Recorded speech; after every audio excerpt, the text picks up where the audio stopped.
भक्तों हर हर महादेव। आइए रामायण पाठ के क्रम में चौपाइयों का गायन करें, उनका भावार्थ समझें। पिछले भाग में हमने गाया कि जनक जी चित्रकूट पहुंच चुके हैं और जनक जी से जाकर प्रभु श्री रामचंद्र जी मिले और दोनों समाज इतना व्याकुल और व्यथित है कि किसी को खाने और पीने की कोई परवाह नहीं है। दिन का दिन बीत गया और किसी ने जल तक ग्रहण नहीं किया, यहाँ तक कि पशु पक्षियों ने जल नहीं ग्रहण किया, तो मनुष्यों की क्या कहें। आइए आगे क्रम में हम चौपाइयों गायन करें, उनका भावार्थ समझें। कथा अच्छी लगे तो यूट्यूब चैनल को सब्सक्राइब जरूर करें, शेयर करें, जय श्री राम कमेंट करें। आइए शुरू करते हैं। जय महेश्वर दशरथ पुरवासी, जय मिथिलापति नगर निवासी, हंस वंश गुर जनक पुरोधार, जिन जगमगु पर मारथु शोधा। बाबा गोस्वामी तुलसीदास कहते हैं कि जो दशरथ जी की नगरी अयोध्या के रहने वाले हैं और जो मिथिलापति जनक जी के नगर से आए जनकपुरी के रहने वाले ब्राह्मण थे तथा सूर्यवंश के गुरु वशिष्ठ तथा जनक के पुरोहित शतानंद, जिन्होंने सांसारिक अभ्युदय मार्ग तथा परमार्थ मार्ग छान डाला था। लगे कहन उपदेश अनेका, सहित धर्म नय बीरति विवेका, कौशिक कही कही कथा पुरानी, समुझाई सब सभा सुवानी। जो श्रेष्ठ ब्राह्मण लोग थे गुरु वशिष्ठ और शतानंद ने, जो दोनों पक्ष से आए हुए लोगों को धर्म, नीति, वैराग्य और विवेक की बातों को गुरुजनों को उपदेश किया। विश्वामित्र जी ने पुरानी कथाएं, इतिहास कहकर सभी सभा को सुंदर वाणी से समझाया ताकि उनका जो शोक है, जो उनके मन की व्याकुलता है, वह स्थिरता को प्राप्त हो। तब रघुनाथ कौसी कहीं कहेऊ, नाथ काली जल बिनु सबु रहेऊ, मुनि कहु चित कहत रघुराई, गयो बीती दिन प्रहर अढ़ाई। तब प्रभु श्री रामचंद्र जी ने अपने गुरु विश्वामित्र जी से कहा कि हे नाथ, कल सब लोग बिना जल पिए ही रह गए थे, किसी ने कुछ आहार नहीं किया। विश्वामित्र ने कहा कि श्री रघुनाथ जी उचित ही कह रहे हैं, 2:30 पहर का दिन आज भी बीत गया है, किसी ने कुछ ग्रहण नहीं किया है। ऋषि रुख लखी कहते रहूति राजू, यहाँ उचित नहीं असनयनाजू, कहाँ भूप भल सब ही सुहाना, पाई रजायसु चले नहाना।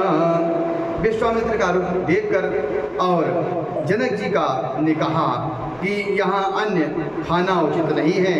राजा का सुंदर कथन सबके मन को अच्छा लगा और सब आज्ञा पाकर नहाने के लिए चले।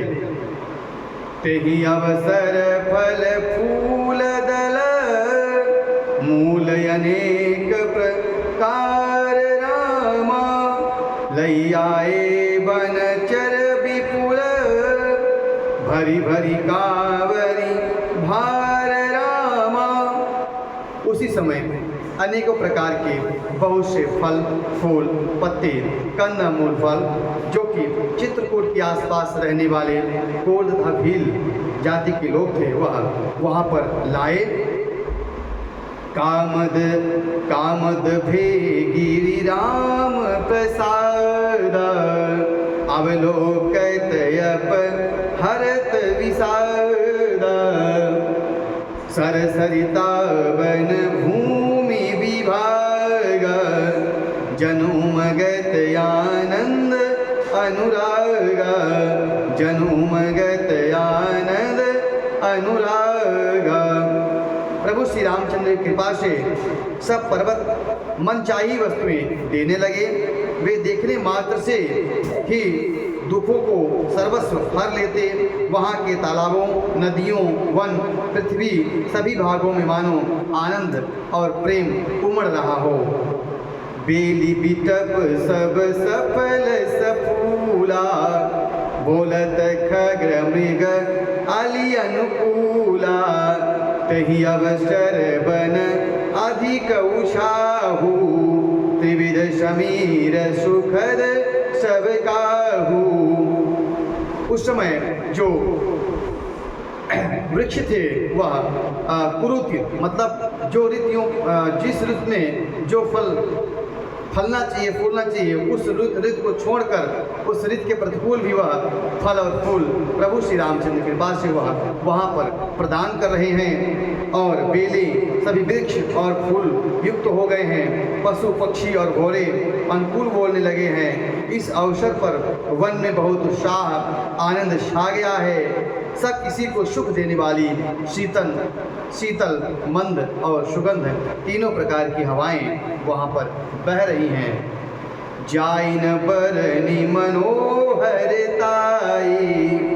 जन्महि करति जनक पहुनाई, तब सब लोग नहाई नहाई, राम जनक मुनि आय सुपाई, देखी देखी तरुबर अनुरागी, जहाँ तह पुर जन उतरन लागे, दल फल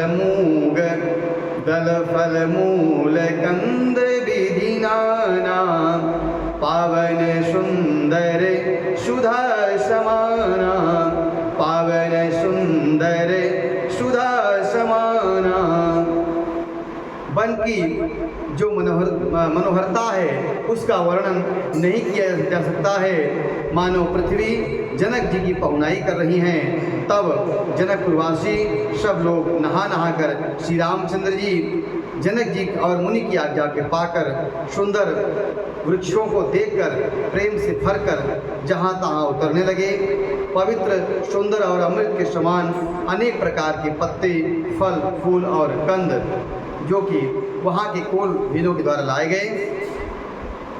सादर सब कह राम गुर, पठय भरी भरी भार रामा, पूज पितर सुरयतिथ गुर, लगे करन फर हार रामा। श्री राम जी ने गुरु वशिष्ठ जी ने श्री राम जी के गुरु वशिष्ठ ने सबके पास बोझे भर भर कर आदर पूर्वक भेजे। तब वे अपने पितर देवता और अतिथि गुरु की आज्ञा का पूजा करके फलहार करने लगे। ये सब जो सेवा के लिए लाए थे वह गुरु वशिष्ठ और आप प्रभु श्री रामचंद्र ने जनकपुर से आए अतिथियों की सेवा के लिए भेजा।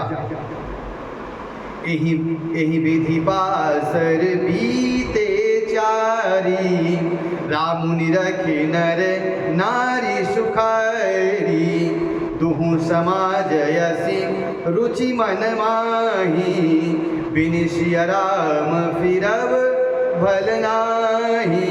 बाबा कहते हैं इस प्रकार से 4 पहर वहाँ पर बीत गया और वहाँ के जो नर नारी हैं वह प्रभु श्री रामचंद्र जी को देखकर सुखी होते हैं, आनंद का अनुभव करते हैं। और दोनों समाज के मन में जो मिथिलापुर से आए हैं और जो अयोध्यापुर से आए हैं, दोनों समाज के मन में यही इच्छा है कि बिना सिया राम को लिए हम लोग यहाँ से वापस नहीं जाएंगे और बिना ले जाने पर हम लोगों की भलाई नहीं है। सीताराम संग बनवासु, कोटि अमरपुर सरिस सुपासु, परिहर लखन राम बैदेही, जहि घरु भाव बाम विदिते। सीताराम जी के साथ बन्य रहना करोड़ों देवलोगों के समान सुखदायक है।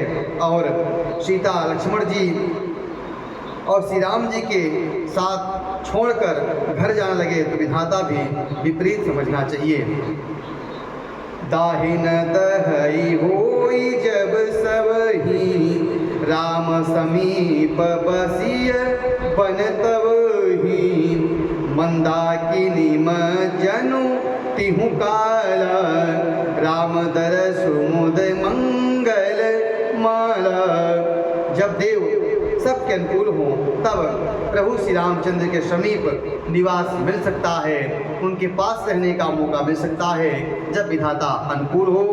मंदाकिनी का तीनों समय स्नान और आनंद पूर्वक मंगलों की माला रूप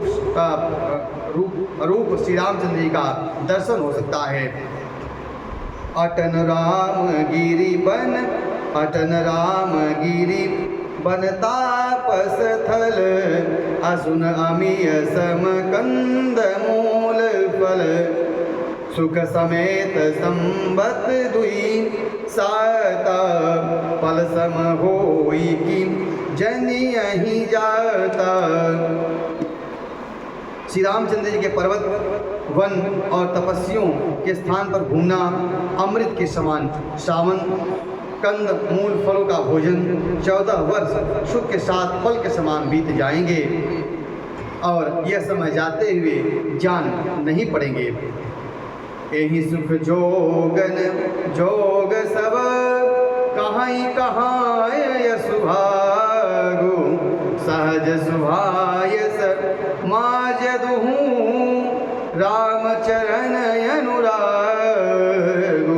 सब लोग कह रहे हैं कि हम इस सुख के योग्य नहीं हैं, कि हमारे ऐसे भाग्य कहाँ कि दोनों समाजों का श्री रामचंद्र के चरणों में सहज स्वभाव ही प्रेम है, और प्रेम में वह इस प्रकार की मन में कल्पना करते हैं कि प्रभु श्री रामचंद्र जी के समीप रहना, मंदाकिनी का तीनों समय स्नान करना और कंदमूल फल खाकर प्रभु श्री रामचंद्र के समय व्यतीत करना, यह जब भाग्य अच्छा होगा तभी हो सकता है। आज की कथा यही तक। आगे भाग में और भी कुछ वह मन में कल्पना करते हैं जो अयोध्या से आए हैं, जो मिथिला से आए हैं, उनके मन में कई प्रकार की कल्पनाएं चल रही हैं। कुछ कल्पनाओं को हम चौपाइयों के माध्यम से अगले भाग में गाएंगे, उनका भावार्थ समझेंगे। वीडियो अच्छा लगा हो तो यूट्यूब चैनल को सब्सक्राइब करें, शेयर करें, जय श्री राम कमेंट करें। हर हर महादेव।